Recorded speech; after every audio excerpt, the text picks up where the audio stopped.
Estamos de volta e o Bem Viver de hoje é sobre depressão, comigo, a psicoterapeuta Eliana Rezende. Eliana, vamos aí atender aos nossos telespectadores e espectadores. Por e-mail, o Rodrigo de Uberlândia tem 30 anos e nos mandou a seguinte dúvida. É correto dizer que em alguns casos a depressão é uma doença crônica?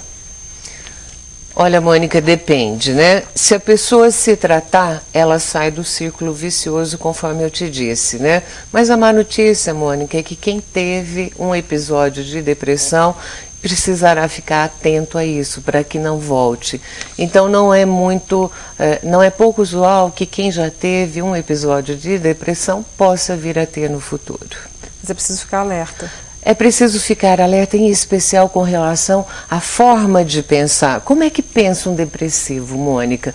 Foi ruim o passado, o presente está ruim e ele tem uma desesperança muito alta. O futuro será pior. Quando nós pensamos assim, a nossa autoestima baixa e acessamos menos os nossos recursos de ter uma vida melhor no futuro. Eu acho que entra aí também a questão da família, e é o que eu vou te perguntar agora com um homem que nos ligou no Portal de Voz, não quis se identificar, diz que tem 28 anos, é casado há 4, com a esposa, a mulher tem 27 anos. Ele percebeu que há mais ou menos 3 anos ela tem os sintomas da depressão. Já chegaram a se separar, porque ele às vezes não tem muita paciência, né? Mas ele quer ajudar e quer saber de que forma. Então, me chama a atenção, ele quis se separar. Por quê? A depressão nós não tratamos com conselhos, né? Então, assim, eu estou deprimido, vou buscar um conselho de um amigo meu. Olha, de nada adiantará falar para um depressivo, saia de casa, vá passear, trate das suas unhas, né? Ele tem um jeito de pensar que precisa ser, vamos dizer assim, reconstruído para que ele possa acessar esses recursos internos que ele possui. Então, realmente, o deprimido, ele se torna uma pessoa pouco sociável, ele se torna chato, né? Porque nada vai dar certo, as coisas dão todas erradas comigo, o futuro eu não vejo expectativas otimistas, né? Então, é uma pessoa difícil de conviver e é uma pessoa que precisa ajuda. E precisa de uma mão, um abraço e precisa de, vamos ali resolver isso, né? Sem dúvida. Pelo Portal de Voz, uma mulher do bairro Martins, em Uberlândia, também não quis se identificar, diz que tem 60 anos, desde os 30 sofre com a depressão. Já passou por vários médicos, mas segundo ela não teve um resultado, né? E além disso, ela sofre do pânico e tem manias de repetição, né? Ela quer saber qual o procedimento, o que ela pode fazer para diminuir essa situação que ela vive. Olha, se tratar preferencialmente numa linha cognitiva, na qual nós trabalhamos com a reestruturação do pensamento da pessoa. Essa senhora, ela tem 2 síndromes ativadas, uma depressão e a outra transtorno de ansiedade, 2 diferentes, né? Uma a questão do pânico, que ela menciona, e o outro a questão, vamos dizer assim, do que nós chamamos de TOC, transtorno de obsessão compulsiva, né? A pessoa se repete e não sai do círculo vicioso. Então essa senhora deve pensar, o pior vai acontecer e eu não tenho recursos para enfrentar. Então ela percebe a vida como muito perigosa e ela não tendo acesso para enfrentar essa realidade.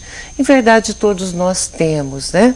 Nós somos talentosos, mas dependendo do jeito como nós processamos sucessos e insucessos na nossa vida, nós podemos acreditar que nós teremos mais insucessos do que sucessos no decorrer do tempo. A Deise de Ituiutaba ligou para a gente, ela disse que às vezes tem problema de relacionamento por causa da doença. Sem dúvida, sem dúvida. O depressivo, ele tem problema. Ele pode se tornar irritadiço ou muito passivo, desanimado ou hiperativo, desatento. As pessoas tendem a entender o depressivo como alguém desinteressado, alguém que não gosta de nada, né? Existe uma outra questão, é um viés da depressão, no qual a pessoa consistentemente ao longo da vida ela tem, vamos dizer assim, o que nós chamamos de distimia. É uma pessoa que dificilmente se alegra com alguma coisa, né? A vida tá boa, mas nada que tá bom realmente. Então essa pessoa também requer um tratamento psicoterapêutico. Pelo blog, um rapaz de 18 anos de Patrocínio diz que tem muitos pensamentos negativos, pensa que ele não é bom o bastante, sente-se estranho ao conversar com alguém, principalmente porque ele não consegue o contato visual, né, como a gente diz. E aí ele não se expressa direito e acha que sofre de um problema chamado hipnose condicionativa. Ou são sintomas da depressão?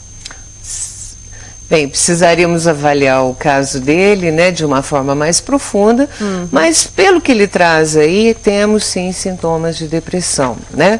Então o pensamento dele diz a ele, né, olha, e só esclarecendo uma coisa muito relevante aqui, Mônica, pensamentos são hipóteses e não é raro na minha prática clínica o paciente traz uma hipótese de pensamento, né? Então nós encaramos, será que isso é real ou é uma hipótese do seu pensamento? E muitas vezes nós desconfirmamos aquela hipótese.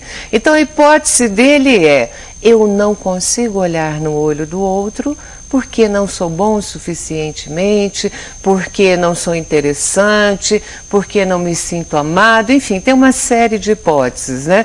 Mas a terapia ela pode desconfirmar essas hipóteses.